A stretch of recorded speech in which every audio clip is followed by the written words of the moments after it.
Bismillahirrahmanirrahim. Innal hamdalillah nahmaduhu wa nasta'inuhu wa nastaghfiruh wa na'udzu billahi min shururi anfusina wa min sayyiati a'malina. May yahdihillahu fala mudilla lahu wa may yudlil fala hadiya lahu. Asyhadu an la ilaha illallah wa asyhadu anna Muhammadan abduhu wa rasuluh. Amma ba'd. Ibu-ibu yang dirahmati Allah, alhamdulillah kita berjumpa lagi dengan nama Allah untuk kita bertemu di sini untuk talabul ilmi agar hati kita terwarnai dan dibimbing oleh Allah.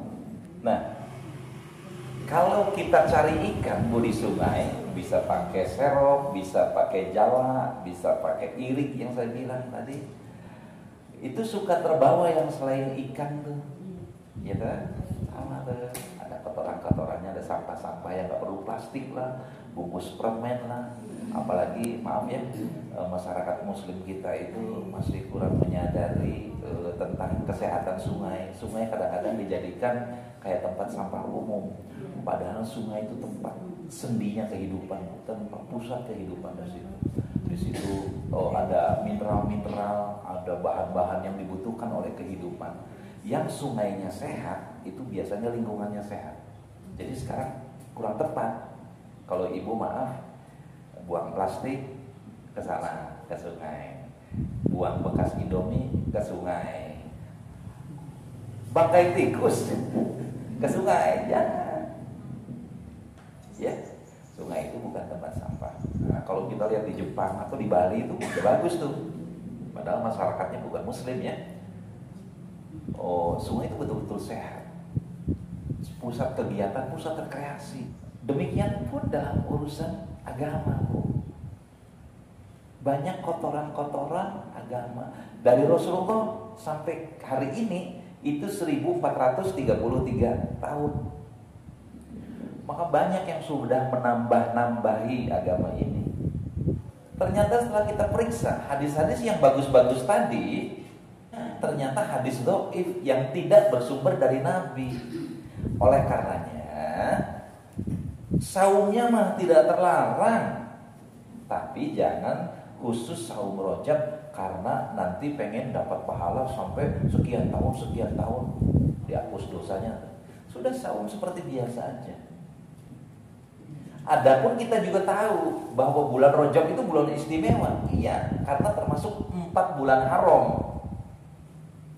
Ya, saya pengen ibu-ibu itu cinta betul ke Allah, cinta betul ke Rasul berdasarkan ilmu.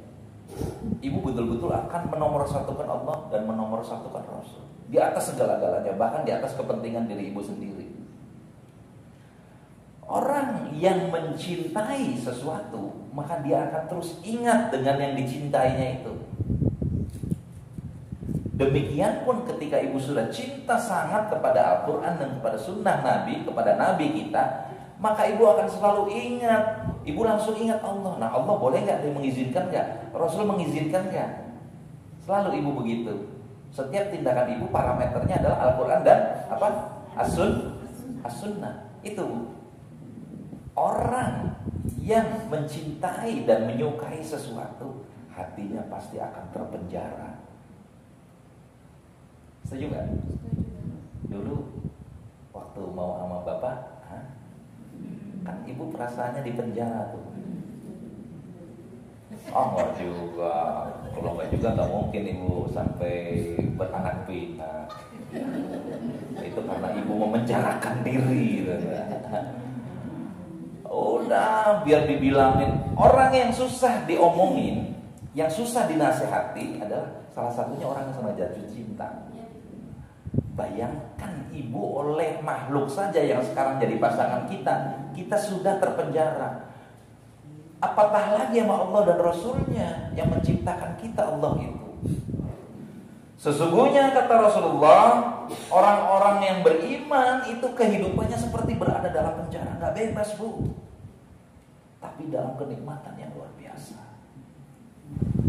Makanya yang paling aman itu berkasih sayang dengan Allah.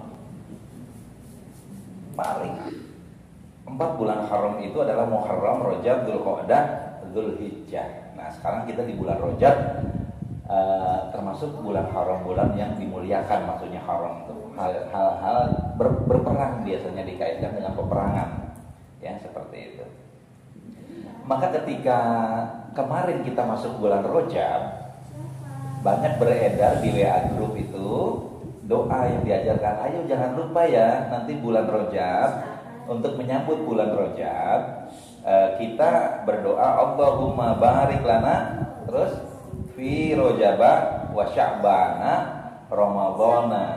Artinya ya Allah, berkahilah kami pada bulan Rajab, bulan Sya'ban, serta pertemukanlah kami dengan bulan Ramadan. Oh itu banyak tuh di WA grup tuh. Ya banyak ya, seperti itu. Nah ibu-ibu, hati-hati kalau membeli barang itu harus diteliti dulu. Ya, nanti biasanya kalau orang nawarkan barang itu bagus, tapi kenyataannya nanti tidak seperti yang ditawarkan. Kalau dulu zaman saya masih kecil di TVRI itu ada siaran Mana Suka siaran niaga, betul Bu Maya masih ingat ya. Mana Suka siaran niaga itu di situ terakhirnya iklan selalu. Teliti sebelum membeli, ada tulisan begitu tuh. Untuk urusan supaya kita tidak tertipu dengan barang yang kita beli, ya kan? Di situ aja harus hati-hati, apalagi dalam urusan ibadah. Ya, harus teliti. Doa ini bersumber dari hadis lemah, dari hadis dhaif. Ya, dari hadis dhaif yang dalam sanadnya itu Zaidah bin Abi Ar-Ruqad. Dia adalah perawi yang dhaif. Maka kalau sudah jelas kedhaifannya maka tidak bisa dipakai, tertolak itu namanya. Ibu-ibu, dalam menetapkan pilihan hidup yang bisa menyelamatkan dari kekeliruan serta kesesatan, kita harus hati-hati. Qala Allah Ta'ala fil Qur'anil Karim, ya ayyuhan nasu qad ja'akum burhanum mir rabbikum wa anzalna ilaikum nuran mubina. Wahai manusia, sesungguhnya telah sampai kepadamu kebenaran dari Tuhanmu. Wa anzalna ilaikum nuran mubina, dan telah kami turunkan kepadamu cahaya yang terang benderang, lebih terang dari matahari. Penjelasan sifat kesucian dan penjelasan dari Allah itu luar biasa kuatnya. Tapi saking bandelnya kita, saking gelapnya kita, hati kita, cahaya yang begitu kuat dari Allah itu ditolak juga oleh kita, ditutup. Makanya kalau dalam bentuk kekafiran yang nyata, penutupan yang nyata, yang total menutup, mata kita dibutakan, telinga kita dibutakan, jadilah kita orang kafir. Na'udzubillah min dzalik. Tadi di ayat di surat An-Nisa ayat 174 ya. Di ayat 175 Allah menjelaskan, adapun orang-orang yang beriman, dan mudah-mudahan kita termasuk orang yang beriman itu ya. Beriman kepada Allah dan wa'tasamu bihi, berpegang. Beriman berpegang pada Al-Quran dan As-Sunnah yang sahih itu, kita berpegang kuat-kuat. Karena nanti banyak godaan dan banyak orang yang mau menggoncang kita supaya kita tidak beriman lagi. Makanya di sini perintah beriman, terus wa'tasamu bihi, kamu berpegang teguh dengannya itu. Maka di sini Allah akan memasukkan mereka ke dalam rahmat dan karunia-Nya. Kita dimasukkan ke dalam surganya Allah di akhirat nanti, dan di dunia kita diberikan surga, yaitu berupa sifat qanaah, hati yang lapang, yang dijauhkan dari keinginan yang tidak-tidak, keinginan yang pengen kelezatan dunia yang menipu. Orang yang sudah kenal kelezatan akhirat, Bu, nikmatnya surga yang sering digambarkan di Al-Quran dan Sunnah, di hadis-hadis tadi, melihat gemerlapnya dunia itu nggak terlalu pengen, Bu, nggak kemecer gitu. Kalau ada kita nikmati dengan wajar. Ya, Islam tidak melarang kekayaan. Islam karena dengan kita punya materi, kita banyak bisa berbagi, terutama kepada orang dekat kita. Dan di sini Allah akan menunjukkan mereka jalan yang lurus kepada Allah, kepadanya. Jadi setelah kita beriman, kemudian setelah beriman kita juga memegang keimanan itu dengan kuat-kuat, atau kalau dengan gigi, ini gigi yang paling kuat gigitnya itu gigi geraham, karena dia paling punya struktur yang kuat itu di belakang. Kalau di depan ini kan memotong, kalau yang ini gigi tarik merobek ya. Kalau untuk menggigit dalam artian mengunci itu geraham.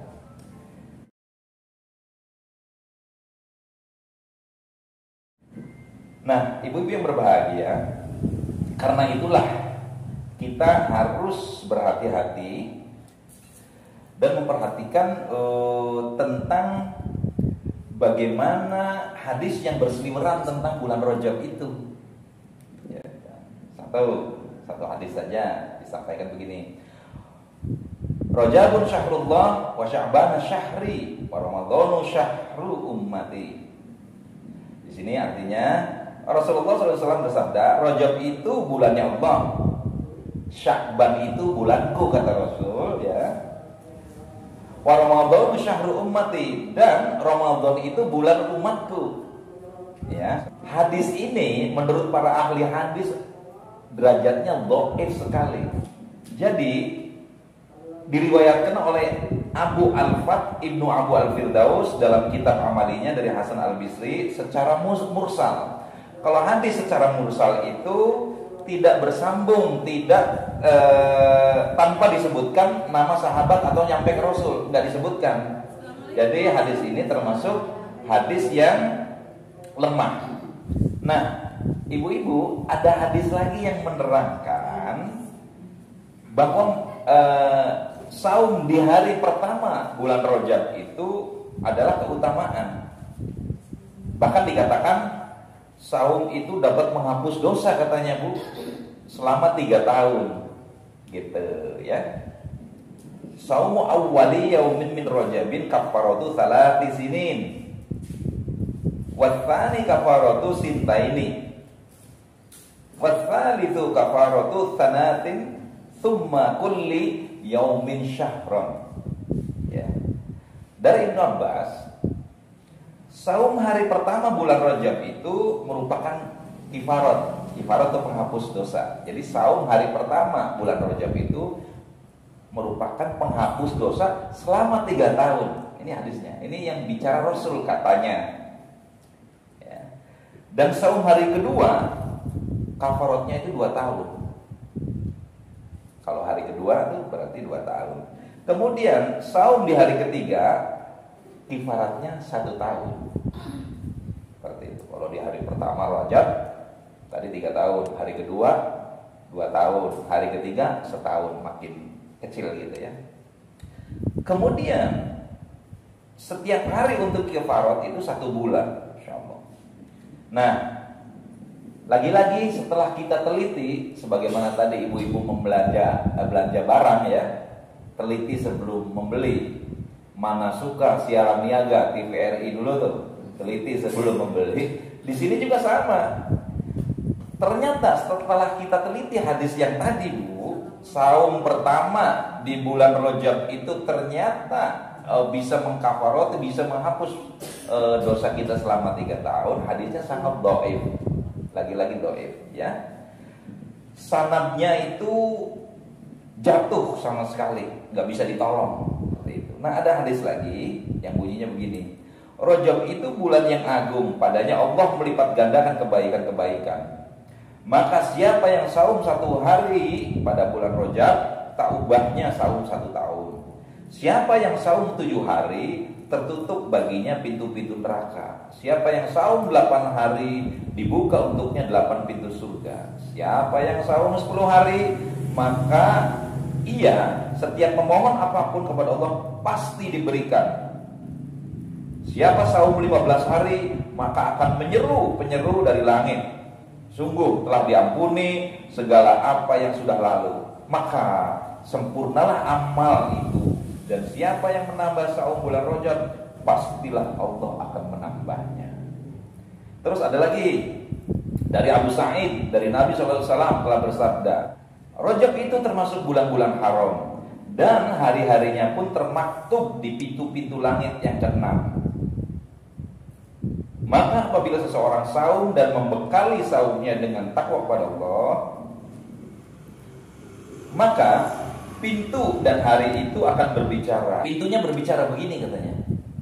Ya Rabbi ighfir lahu wa idza lam yutimma saumahu bittaqwallahi lam yastaghfir lahu wa qila khada'at nafsuka. Wahai Tuhanku, pintunya ngomong tuh.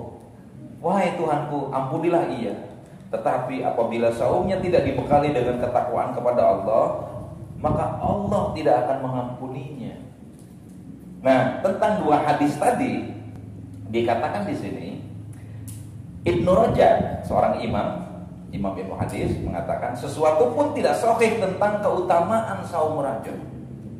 Tidak ada satupun dalil yang sahih, ya,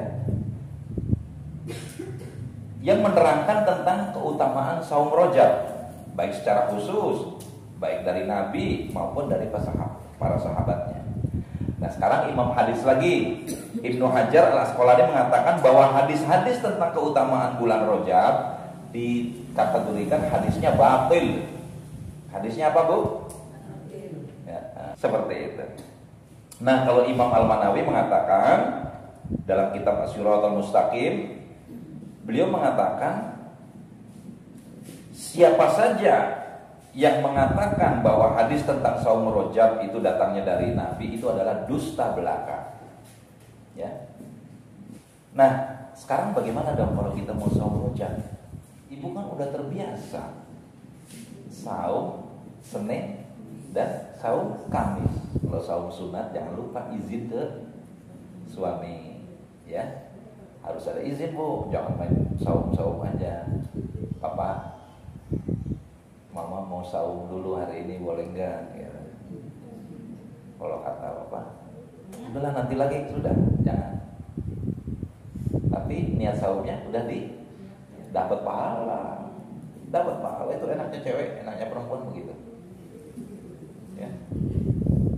Kata suaminya nggak usah saum dulu karena mungkin dia ada keperluan, ya kan? Jadi jangan maksa, nggak boleh. Karena kalau maksa padahal atas nama ibadah jadi maksiat, nantinya jadi dosa. Ya, seperti itu. Maka ibu saumlah pada hari-hari yang ibu seperti biasa itu. Jangan mengatasnamakan karena ada perintah saum Rajab, karena saum Rajab maupun doa khusus Rajab tadi kan hadisnya dhaif. Hadisnya batal.